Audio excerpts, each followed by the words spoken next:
နေညိုညိုလမ်းနဲ့ဆွေးများမလို့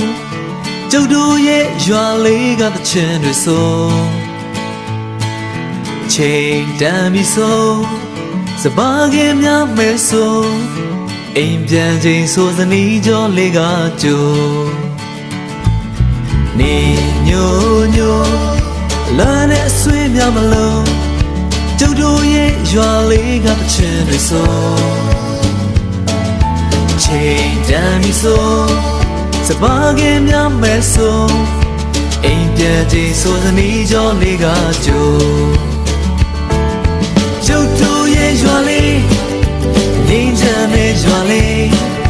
လာပါလာပါအားလုံးတို့ဖိတ်ခေါ်နေ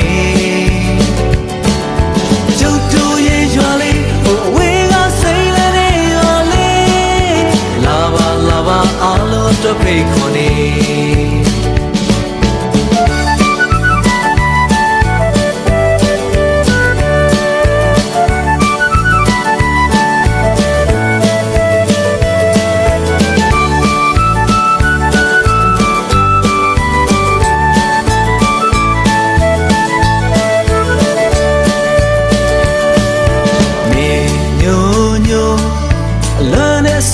မလို့